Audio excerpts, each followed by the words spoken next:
if you pursue policies like they have done in some of these years that cause the price to rise very steeply and to be volatile, well, consumers act as consumers always do. They take they take fright and they start investing in alternative ways of living and doing business. In the longer term, they start investing in other ways of finding their energy.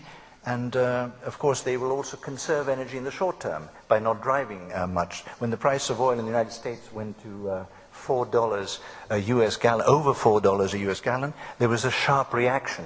People started driving immediately less.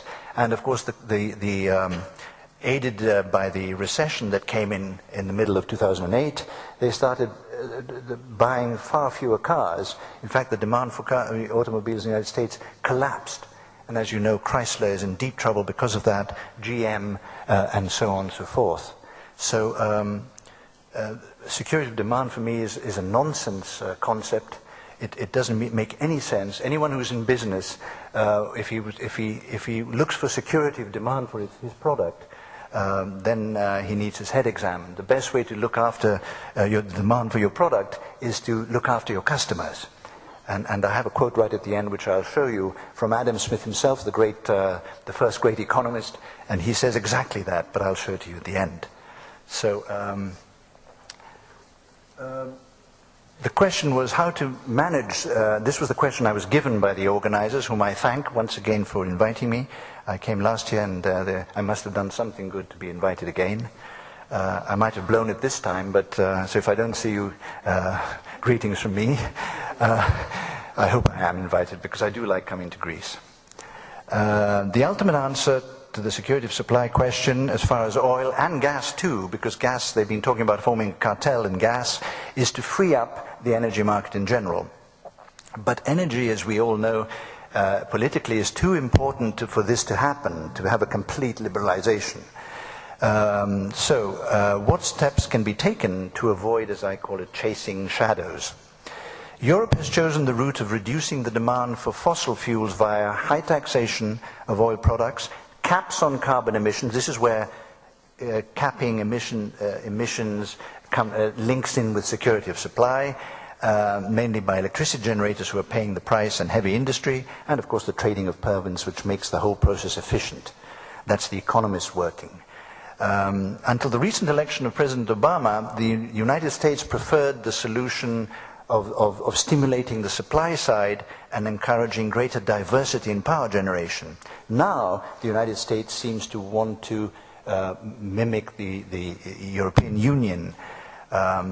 Meanwhile, as I say, China is going its own way by trying to use its vast foreign currency reserves to strike deals with energy producers in the Middle East, Africa, and Latin America. The latest one was a deal with Hugo Chavez of Venezuela to invest heavily in Venezuela in exchange for long-term trade deals. Mexico is interesting. Mexico has gone a different route, a market economy route, by doing a deal with Goldman Sachs. I think it was the largest hedge in history. I don't know if you've heard of it, when they guaranteed sales for the next year, for this year actually, of oil at a higher price than the market price, if you like, a huge hedge deal worth $5 billion. It's a different way of looking at it. For me, the only short-term practical step facing all these difficulties and that can help cope with the potential supply disruption is to maintain adequate strategic reserves. And in the long term, the best way on a practical basis, given that the world will remain a dangerous and an uncertain place, is to, the old story, diversify as much as possible supplies, sources of supply. It's spreading, otherwise known very simply as spreading your risks. Just a quick look at the strategic oil reserves. The United States has very large strategic reserves, 720 million barrels in the Strategic Petroleum Reserve, 375 million barrels. These are crude oil only in its commercial reserves that companies hold. In total, about 120 odd days of supply. of imports, not consumption, but of imports. Because what matters really is the import side for these countries, not so much their production. Japan doesn't produce any oil. They have even greater strategic reserves in terms of days of imports, because they produce no oil to speak of.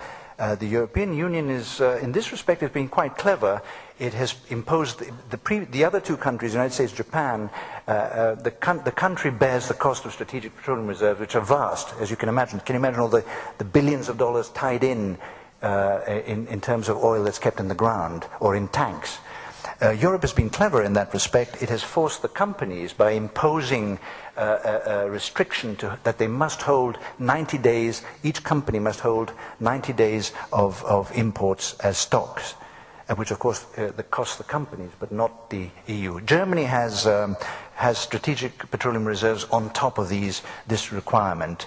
South Korea has built strategic stocks, but wants to build more because they're only covering around 60 days, 2 months of imports.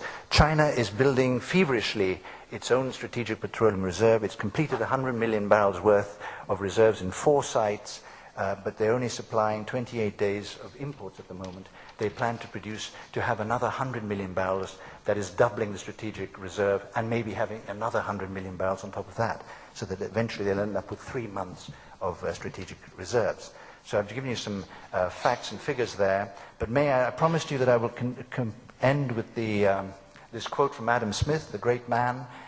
Consumption is the sole end and purpose of production, and the interests of the producer ought to be attended to only so far as it may be necessary for promoting that of the consumer. The consumer is king. We all know this in our businesses. We must remember that always, and the best security for demand is to keep them happy.